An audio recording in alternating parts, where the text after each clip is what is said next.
اس video میں نظم دا سولیٹری rapper کو پڑھا جائے گا. سولیٹری یعنی اکیلی، اور ریپر اسے کہتے ہیں جو کہ فصل کی کٹائی کر رہا ہوتا ہے. یہ نظم ولیم ورڈزورتھ نے لکھی ہے، اور دراصل اس میں انہوں نے ایک منظر بیان کیا ہے جب کہ وہ اسکاٹ لینڈ کی سیر کر رہے تھے، اور وہاں ایک پہاڑی علاقے میں انہوں نے ایک لڑکی کو فصل کاٹتے وقت کوئی گیت گاتے ہوئے سنا جو کہ ان کے ذہن میں رہ گیا، اور پھر اس سے متعلق انہوں نے یہ نظم درج کی ہے. تو چلے مل کر اس کو پڑھتے ہیں اور سمجھنے کی کوشش کرتے ہیں. آپ بھی پڑھیے. Behold, single in the field، یعنی دیکھو وہ اکیلی ہے وہاں اس پورے کھیت میں، یعنی کوئی بھی نہیں ہے اور وہ وہاں بالکل اکیلی ہے. Yon solitary highland lass، یعنی وہ اکیلی ہے، اور ہائیلینڈ لاس یعنی اس سے مراد ہے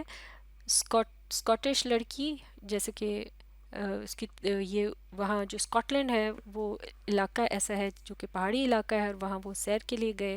تو ادھر حوالہ اسکاٹ لینڈ کا دیا جا رہا ہے. اسی طرح سے وہ پھر آگے بات کرتے ہیں کہ rapping and singing by herself, تو وہ ساتھ جو فصل ہے اس کی کٹائی کر رہی ہے، اور ساتھ ساتھ وہ گیت بھی گا رہی ہے. اسٹاپ ہیئر اور جینٹلی پاس، یعنی یا تو یہاں رک جاؤ تھوڑی دیر کے لیے یا آہستگی سے آگے بڑھ جائیں. alone she cuts and binds the grain، اکیلی وہ اس فصل کو کاٹ رہی ہے اور پھر اس کو باندھ رہی ہے. and sings a melancholy strain، اور وہ جو گیت گا رہی ہے اس میں کافی اداسی معلوم ہوتی ہے، یعنی کافی غمگین سا وہ ایک گیت ہے. گویا ان کو اس زبان کی سمجھ نہیں آ رہی، لیکن اس کی جو طرز ہے اس سے وہ اندازہ لگانے کی کوشش کر رہے ہیں کہ وہ کس قسم کا گیت ہے. Oh listen, for the vale profound is overflowing with the sound، یعنی سنیے ذرا یہ جو وادی ہے، جو گہری وادی ہے، یہ اس آواز سے یعنی گونج رہی ہے، یا ہر طرف اسی گیت کی جو آواز ہے وہ اس وادی میں سنائی دے رہی ہے. تو ایک طرح سے وہ اس گیت سے خاصا محظوظ ہو رہے ہیں، اور پھر آگے وہ اس طرح سے بات کرتے ہیں کہ no nightingale did ever chaunt more welcome notes to weary bands of travellers in some shady haunt. تو اب یہاں وہ موازنہ کر رہے ہیں اس گیت کا کہ وہ اس قدر خوبصورت تھا کہ کوئی بھی جو ایک پرندہ ہوتا ہے نائنٹنگیل، وہ ایسا یعنی وہ بہت خوبصورت یعنی آواز میں وہ پرندہ جو ہے وہ آواز نکالتا ہے یا گاتا ہے، تو اس سے بھی یہ اس کی جو آواز ہے گانے کی اس خاتون کی وہ بہت زیادہ خوبصورت ہے. یعنی کہ کوئی ایسا نائنٹیگیل نامی جو پرندہ ہے، وہ جو بھولے بھٹکے جو مسافر ہوتے ہیں ان کو وہ ایک طرح سے خوش آمدید کہنے کے لیے جب وہ گیت گاتا ہے کسی سایہ دار جھنڈ کے نیچے جب وہ آرام کر رہے ہوتے ہیں، تو اس سے بھی زیادہ یہ خوبصورت گیت ہے. جبکہ وہ امنگ عریبین سینڈز، وہ عرب کے جو ریتیلی علاقے ہیں وہاں وہ موجود ہوتے ہیں. عام اصطلاح میں نائنٹنگیل سے مراد بلبل ہے، یعنی بلبل جس طرح سے مسافروں کی توازے کرتی ہے، ان کو خوش آمدید کہتی ہے اپنی سریلی آواز سنا کر، تو اس سے بھی زیادہ خوبصورت آواز ہے اس گیت کی، ایسا وہ کہہ رہے ہیں. اور آگے پڑھتے ہیں کہ a voice so thrilling never was heard، اور اس قدر وہ پرجوش آواز ہے کہ پہلے کبھی ایسی آواز انہوں نے نہیں سنی. in spring time from cuckoo bird breaking the silence of the seas among the farthest Hebrides، یعنی ایسی سریلی اور زبردست آواز جو کہ پہلے کبھی بھی نہیں سنی گئی. جیسے کہ موسم بہار میں ککو نامی جو ایک پرندہ ہوتا ہے اس کی آواز جس طرح سے خاموشی کو، سمندروں کی جو خاموشی ہے اس کو توڑ دیتی ہے. دور کے جو اسکاٹش جزیرے ہیں وہاں پر، یعنی جس طرح سے ایک علاقے کا جہاں کہ وہ سفر کر رہے ہیں کہ تو وہاں کے جو دور دراز کے جزیرے ہیں ان سے متعلق وہ بات کریں کہ آس پاس کا جو سمندر ہے اس کی خاموشی جب وہ ککو پرندہ جو ہے آواز اپنی خوبصورت آواز جب بہار میں وہ سناتا ہے تو اس کی جو خوبصورت سا اس کا گیت یا جو آواز ہے اس سے بھی سریلا ہے یہ گیت جو کہ وہ لڑکی گنگنا رہی ہے. Will no one tell me what she sings، کیا مجھے کوئی نہیں بتائے گا کہ یہ کیا گا رہی ہے. Perhaps the plaintive numbers flow for old unhappy far off things and battles long ago، یعنی کہ وہ اب اپنی طرف سے اندازہ لگا رہے ہیں کہ شاید یہ کوئی عام سا کوئی گیت ہے، یا اس میں کوئی غم یا کوئی پرانا، کوئی افسردہ یا کوئی دور دراز کی جو باتیں ہوتی ہیں، جیسی پرانی باتیں ہیں کوئی جو گزر چکی ہیں، یعنی پرانے قصے یا واقعات جیسے کہ جنگوں کے واقعات جو کہ گزر چکے ہیں، ہو سکتا ہے ان کے متعلق وہ کچھ گنگنا رہی ہو، یعنی وہ اپنی طرف سے ایک اندازہ لگا رہے ہیں، اور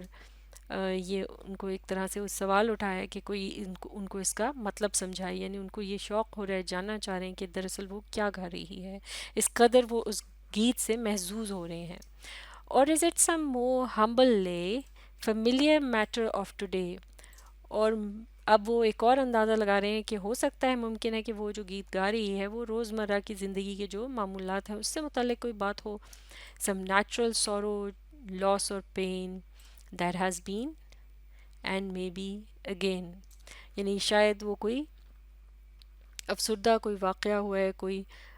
جو اس کو دکھ ملا ہے، کوئی حادثہ پیش آیا ہو، یا کوئی بھی واقعہ اس کی زندگی میں ایسا افسردہ ہوا ہو کہ جس کے متعلق وہ گنگنا رہی ہو، جو کہ اس پر بیتا ہو یا دوبارہ اس سے اسے گزرنا ہو، تو گویا وہ اپنا غم بانٹنے کے لیے یا اس کا اظہار کرنے کے لیے شاید وہ گیت گا رہی ہے۔ اور پھر وہ خود ہی اپنے سوال کا جواب دیتے ہیں کہ whatever the theme the maiden sang, یعنی جو بھی کوئی اس کا، یعنی جو گیت گا رہی تھی، اس کا جو بھی کوئی اس کے پیچھے خیال تھا، جو بھی اس کا کوئی مطلب نکلتا تھا، as if a song could have no ending, وہ لگتا ایسا تھا کہ جیسے اس کا وہ جو گیت ہے وہ کبھی بھی ختم نہیں ہوگا۔ آئی سو ہر سنگنگ ایٹ اے ورک، میں نے اسے دیکھا کام کرتے ہوئے کہ وہ ساتھ ساتھ گا رہی تھی، اینڈ اور دا سکل بینڈنگ، اور سکل یہ ایک طرح کا اوزار ہوتا ہے جس کی مدد سے گھاس یا فصل کو کاٹا جاتا ہے، تو کس طرح سے وہ اس پر جھکی ہوئی تھی اور وہ ساتھ ساتھ فصل کاٹ رہی تھی اور یہ گیت گا رہی تھی۔ I listened motionless and still, میں سنتا رہا بالکل ساکت ہو کر، وہاں یعنی ایک جگہ جم کے رہ گیا۔ اینڈ ایز آئی ماؤنٹیڈ اپ دا ہل، اور جیسے ہی میں آگے کو بڑھا اس پہاڑی یا ڈھلان کو چڑھتے وقت، the music in my heart I bore, یعنی جوں میرا فاصلہ اس سے دور ہوتا گیا، وہ جو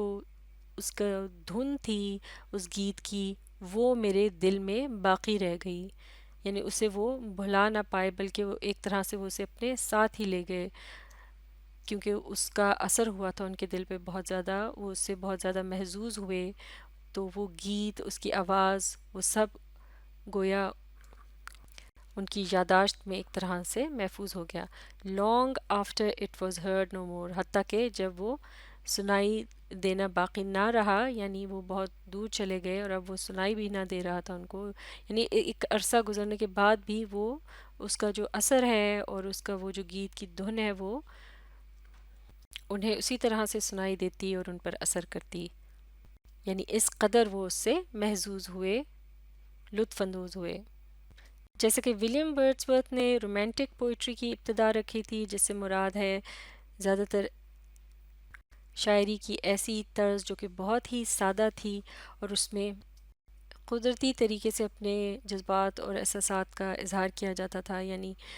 کوئی بھی بات جو آپ کے ذہن پر اثر کر گئی ہو، اس کے بارے میں جو ایک گہری سوچ ذہن میں بنتی ہے،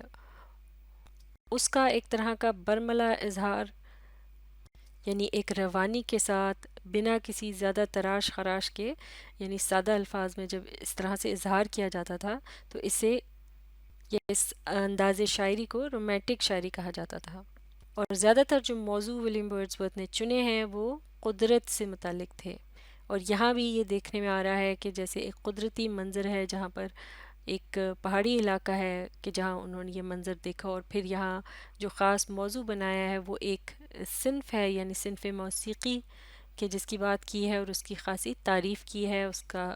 جو گہرا اثر ان پہ ہوا اس کا ذکر انہوں نے اس نظم میں کیا ہے۔ تو یہ جو نظم ہے اس سے متعلق سوال جواب کو ہم اگلی ویڈیو میں مکمل کریں گے۔ آپ اس ویڈیو کو ری پلے کیجیے اور اس کے ساتھ ساتھ پڑھنے اور سمجھنے کی کوشش جاری رکھیے۔